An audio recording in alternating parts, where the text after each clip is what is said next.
you. I hear you, Brett. I always hear you. Get up. I said get up. Yes, Miss Hannigan. There. Now what do you say? What do you say? I love you, Miss Hannigan. Rotten orphan. I'm not an orphan. My mother and father left a note saying they love me and they're coming back for me. That was 1922. This is 1933. They must have got stuck in traffic. You in here, get up. Get up. Get up. You, put them things away.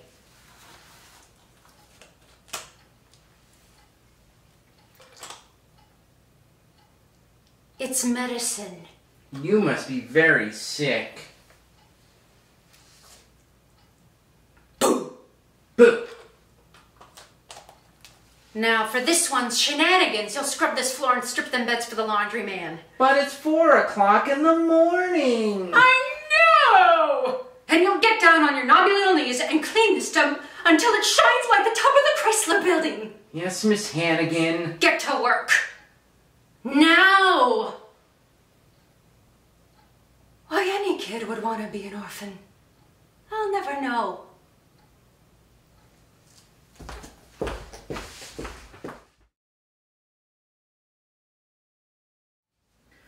Once again, we bring you the romance of Helen Trent, who sets out to prove for herself what so many women long to prove.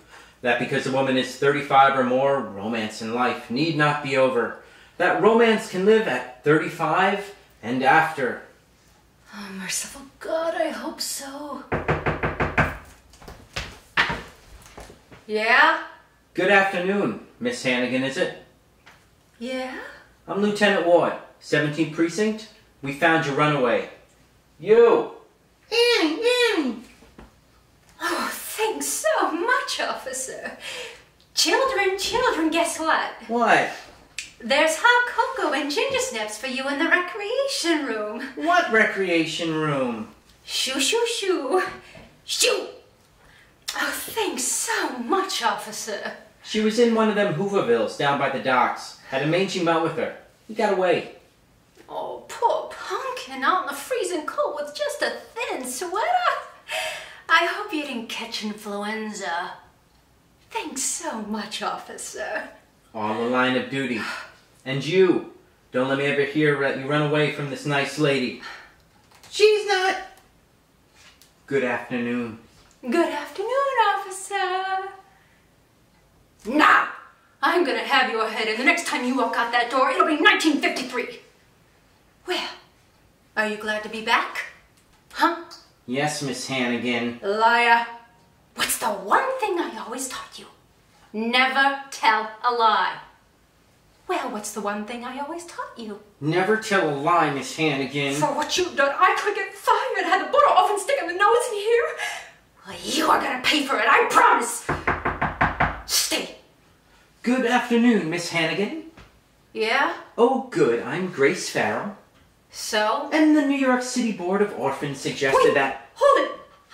I can explain everything. It wasn't my fault, you see. It was Annie who got in a bundle's laundry bag and... Miss Hannigan, And sure, I know I should have called Mr. Donatelli instead of the cops, but Miss Hannigan, I'm sorry, but I haven't the slightest idea what you're talking about. Wait a minute. Hold it, sister, I get it.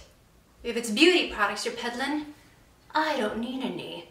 Get out. Miss Hannigan, I'm not peddling anything. I'm private secretary to Oliver Warbucks. Oliver Warbucks?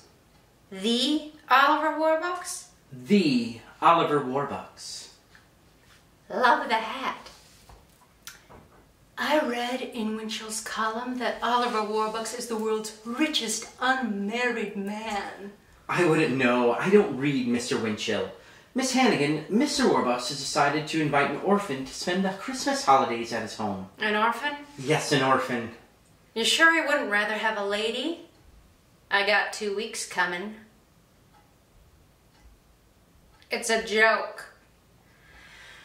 What sort of orphan did you have in mind? Well, she should be friendly and intelligent. Mississippi, capital M-I-S-S-I-S-S-I-P-P-I, Mississippi, and cheerful. Ha You, shut up.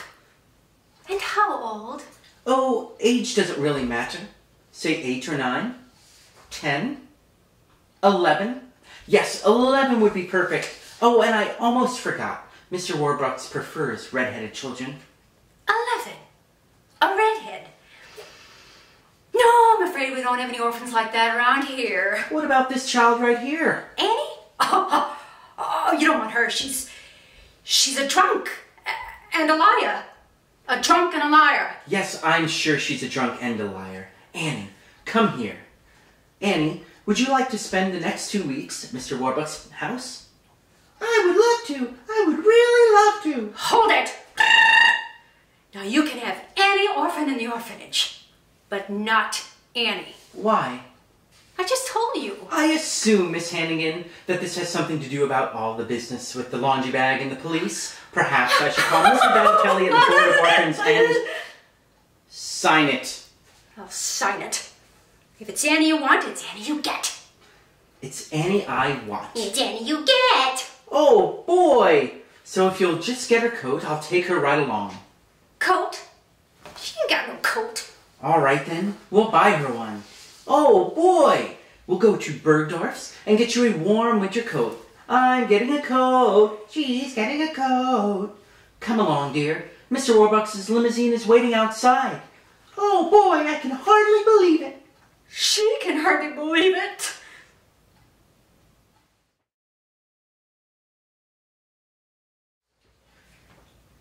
Good afternoon, Miss Hannigan.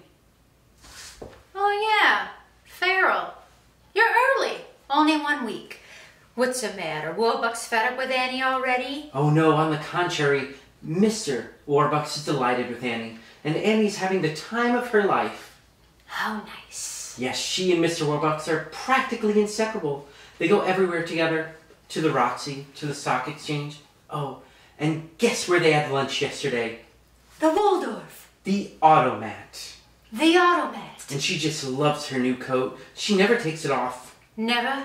Never. Miss Hannigan, I know you're busy, but this has to be signed and sent back to Mr. Donatelli at the Board of Orphans by no later than 10 a.m. tomorrow morning. What for? Because Mr. Warbucks is so taken with Annie that, guess what? What? He wants to adopt her.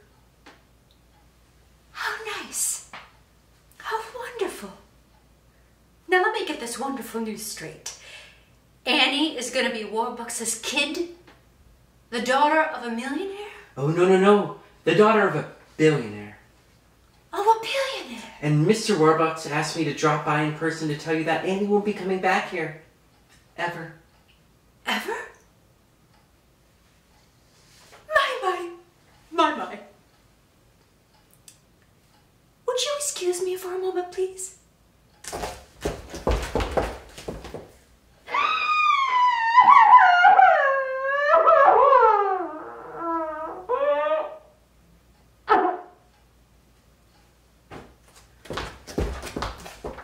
You got any more wonderful news? I told you about the coat, didn't I? Oh, you told me about the coat. Well then, good day, Miss Hannigan. Yeah, good day. And Merry Christmas. Yeah, Merry Christmas.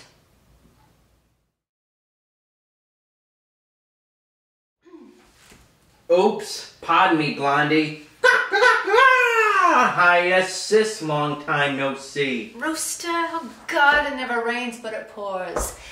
They finally let you out of Sing Sing? I got 6 months off for good behavior. I'll bet. What was it for this time?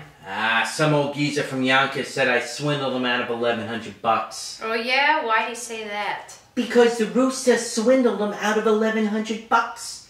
Ah, Lil, it's true.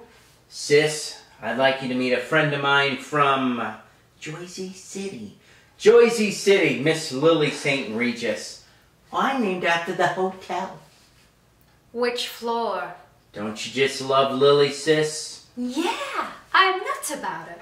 Rooster, do me a favor. Anything? Get out of here and take the St. Regis with you. Ah, come on, sis. Can it? Looking for another handout, huh? Nah, I got $80 coming in the mail Thursday. So all I need is a 10 to tide me over. Not even a nickel for the subway, Rooster. A $5, Aggie? I gotta laugh.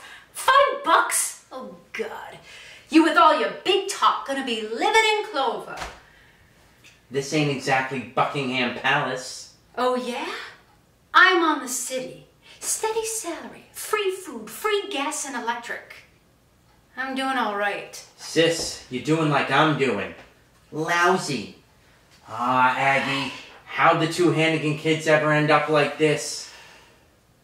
Aggie, who's the blondie I bumped into when I come in? Looked like she had a couple of dollars. She works for Oliver Warbucks. The Oliver Warbucks? The millionaire? No, the billionaire, you dumb hoe. Tell. She works for him up on his mansion on 5th Avenue. 5th Avenue? He don't live on 5th Avenue. He don't? Where does he live?